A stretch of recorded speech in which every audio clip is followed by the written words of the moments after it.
कहानी है मायागंज के एक प्राइवेट अस्पताल की। रात के 12:30 बज रहे थे। हर ओर सन्नाटा था। अस्पताल के एक बिस्तर पर अनन्या आंखें मूंद कर लेटी हुई थी। कुछ और मरीज भी अपने अपने बिस्तर पर सोए हुए थे। अनन्या के हाथ में स्लाइन लगी हुई थी। उसके बिस्तर के ऊपर एक मॉनिटर भी लगा था जिसमें आड़ी टेढ़ी रेखाएं चल रही थीं। अचानक अनन्या को किसी औरत के रोने की आवाज आई।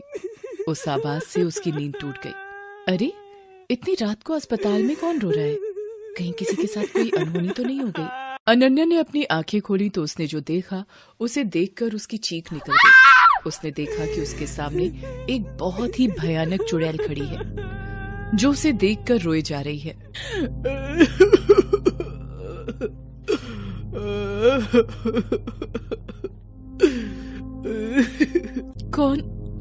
कौन हो तुम? भाग जा यहाँ से, भाग जा नहीं तो तू मरेगी। ये कहकर चुड़ैल अनन्या के पास आई और उसके हाथों में लगी स्लाइन के पाइप को खींचने लगी। अरे, ये क्या कर रही हो तुम? पागल हो गई हो क्या? छोड़ो मुझे। लेकिन उस चुड़ैल ने अनन्या की एक नहीं सुनी और उसने स्लाइन की पाइप को खींचकर निकाल दिया। अनन्या जोर से चीख पड़ी। अनन्या के हाथ से खून बह रहा था और वो नीचे जमीन पर टपक रहा था। उसके खून से अस्पताल की फर्श धीरे धीरे कर लाल होती जा रही थी। क्यों कर रही हो तुम ये सब? मैंने क्या बिगाड़ा है तुम्हारा? भाग जा यहाँ से, भाग जा नहीं तो तू मरेगी।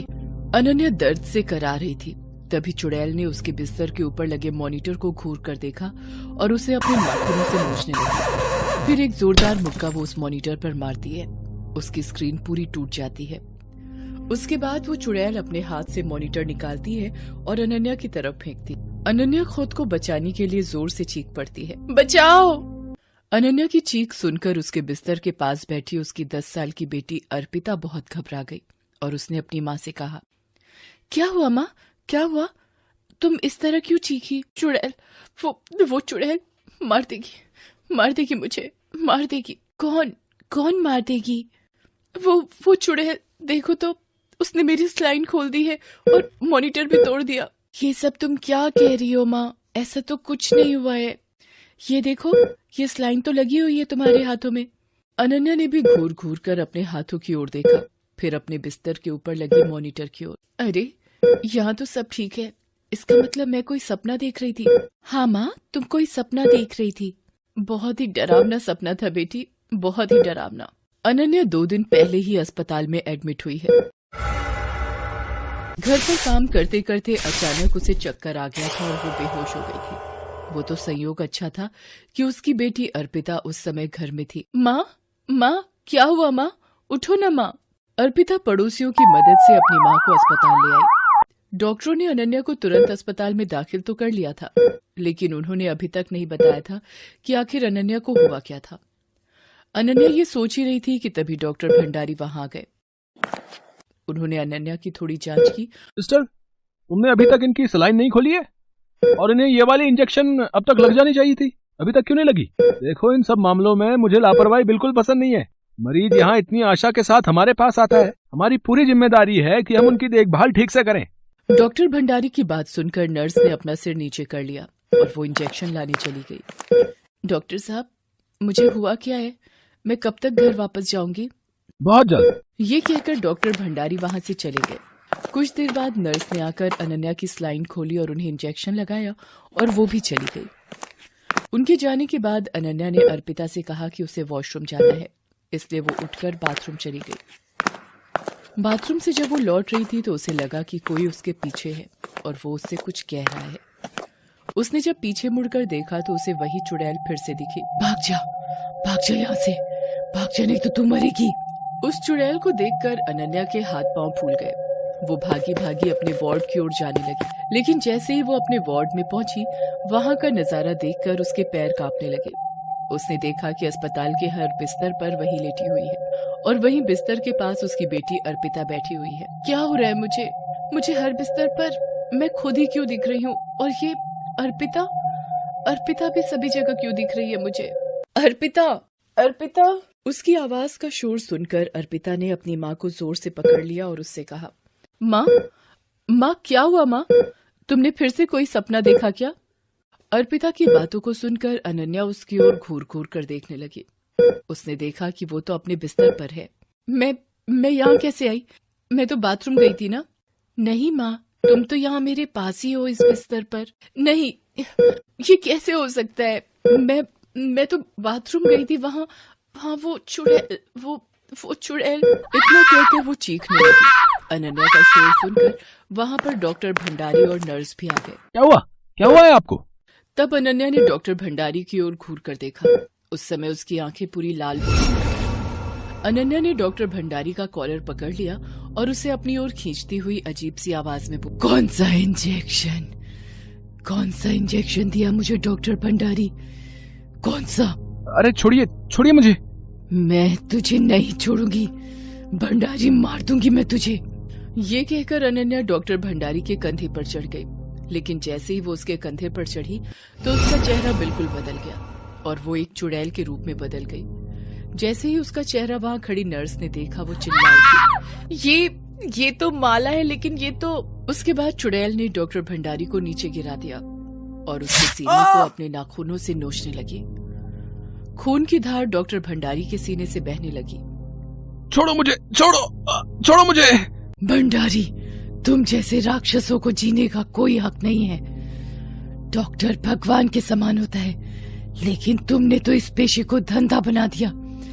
मैं माला हूँ, माला, वही माला जिसकी दोनों किडनियां तुम लोगों ने निकाल ली और मुझे मार दिया। और अब तुम अनन्या के पीछे पड़े हो। भंडारी, मैं तुझे छोड़ूंगी नहीं। ये कहकर चुड़ैल ने डॉक्टर भंडारी को मार दिया।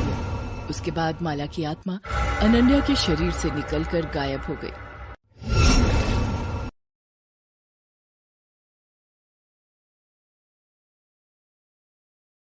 ये कहानी है लखनऊ के रहने वाले ज्ञान तिवारी की। 70 साल के तिवारी जी एक प्राइवेट हॉस्पिटल में सिक्योरिटी गार्ड का काम करते थे। उन्हें ये अस्पताल ज्वाइन किए कुछ ही महीने हुए थे। पहले वो किसी दूसरे अस्पताल में थे। एक बार तिवारी जी अस्पताल में नाइट ड्यूटी पर थे। सर्दियों का समय था, इसलिए अलाव जलाकर बैठे थे। तभी उन्हें अस्पताल की मोर्चरी के पास से किसी औरत के रोने की आवाज आई। इतनी रात में ये कौन रो रहा है? आवाज तो मोर्चरी के पास से आ रही है। वो उठकर मोर्चरी के पास जाते हैं। वहाँ कोई औरत सिर झुकाए रोए जा रही थी। क्या हुआ बेटी? इतनी रात को यहाँ बैठी क्यों रो रही हो? अरे बेटी बताओ ना, क्या हुआ? क्यों रो रही हो? इतनी देर से पूछ रहा हूँ, तुम कुछ बोलती क्यों नहीं? तुम कौन हो? बोलो ना बेटी, शायद मैं तुम्हारी कुछ मदद कर सकूं। मैं पर्वतिया हूँ गार्ड साहब। इन लोगों ने मेरी 10 साल की छोटी सी बिटिया गुंजा को बंद कर दिया है। आप कृपया करके उसे बाहर निकाल दीजिए ना, उसे भूख लगी होगी। किसने बंद कर दिया तुम्हारी बेटी को? अस्पताल वालों ने गार्ड साहब। मैं उसके लिए बाहर से रोटी लाने के लिए गई थी। इतनी देर में देखिए ना, उन्होंने मेरी बेटी गुंजा को बंद कर दिया। आप ताला खुलवा दीजिए ना, वो भूखी है, वो रोटी खाकर सो जाएगी। अरे कहाँ बंद कर दिया उसे? ओह, तुम्हारी बेटी मर गई है? नहीं, वो नहीं मरी है, वो जिंदा है। उसे भूख लगी है। आप मोर्चरी का गेट खोल दीजिए ना, मैं उसे खाना खिलाकर चली जाऊंगी।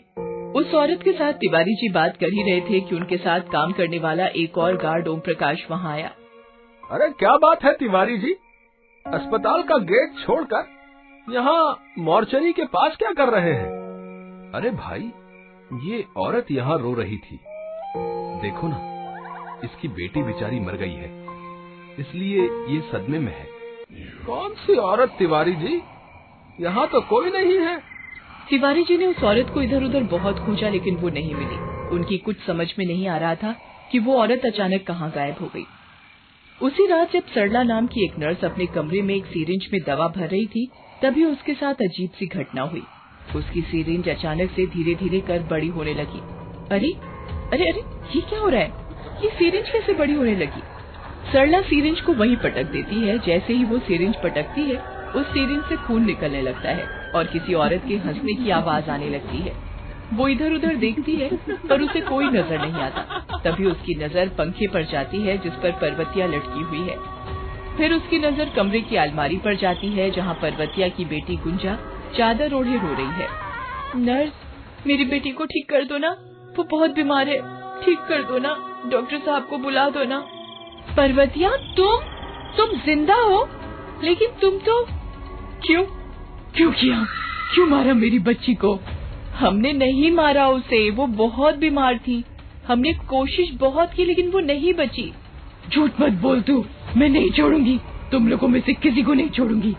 उसके बाद पर्वतिया सरला को मार देती है और उसके शरीर में प्रवेश कर जाती है। अगले दिन। तुम्हें शर्म नहीं आती विनोद? मैंने कितनी बार कहा कि हम यहाँ पर लाभ कमाने के लिए नहीं बैठे हैं, लोगों की सेवा के लिए हैं। इसके बावजूद तुम इन्हें यहाँ से भगा रहे थे। इनका कसूर क्या है? यही कि ये लोग गरीब हैं? कान खोल कर सुन लो, मेरे अस्पताल में काम करना है तो ये नहीं चलेगा। अब सॉरी डॉक्टर अभिषेक, सॉरी मुझे नहीं, इन्हें बोलो। मेरे अस्पताल से कोई गरीब इसलिए बिना इलाज के वापस चला जाए कि उसके पास पैसा नहीं है, तो इससे ज्यादा शर्म की बात मेरे लिए और क्या होगी। वैसे तो ज्ञान तिवारी डॉक्टर अभिषेक की बहुत इज्जत करते थे, लेकिन उस दिन जब उन्होंने डॉक्टर साहब का ये रूप देखा तो उनकी आंख भर आई। उन्हें याद आया इतने दिनों में उन्होंने डॉक्टर साहब को किसी से ऊंची आवाज में बातें करते नहीं देखा था। उन्हें सिर्फ अपने काम से काम होता था। उसी दिन की बात है, रात के 10 बज रहे थे। डॉक्टर अभिषेक अपने कमरे में बैठे हुए थे। तभी उनके कमरे में पर्वतिया आई जो सरला के वेश में थी। सिस्टर सरला, वो बेड नंबर 19 की क्या पोजीशन है? सर, आपने जो दवा दी थी उससे उसे नींद आ गई है, गहरी नींद। ये कहते कहते सरला डॉक्टर अभिषेक को पीछे से पकड़ लेती है और उनके गले को दबाने लगती है। डॉक्टर अभिषेक, अब आपको भी सोना होगा, गहरी नींद में, कभी नहीं जागने के लिए। अरे छोड़ो छोड़ो छोड़ो मुझे, ये तुम क्या कर रही हो? मेरा दम घुट रहा है। तभी सरला पर्वतिया के वेश में आ जाती है। उसे देखकर डॉक्टर साहब डर जाते हैं। वो उसकी पकड़ से निकलकर भागने की कोशिश करते हैं। तब पर्वतिया डॉक्टर अभिषेक को जोर से धक्का मारती है जिससे उनका सिर वहां रखे एक स्ट्रेचर पर जा लगता है। वो बेहोश हो जाते हैं। उसके बाद पर्वतिया उन्हें उठाकर स्ट्रेचर पर डालती है और फिर वो नर्स सरला के वेश में आ जाती है और स्ट्रेचर को खींचते हुए अस्पताल के कॉरिडोर में ले जाने लगती है। तभी वार्ड बॉय विनोद की नजर उस पर जाती है। सरला, ये डॉक्टर साहब को कहाँ ले जा रही हो? पागल हो गई हो क्या तुम? इसे मॉर्चरी में ले जा रही हूँ। इसने मेरी बेटी को वहाँ भेजा था, वैसे जाएगा तो तू भी वहाँ। मैं किसी को नहीं छोड़ने वाली।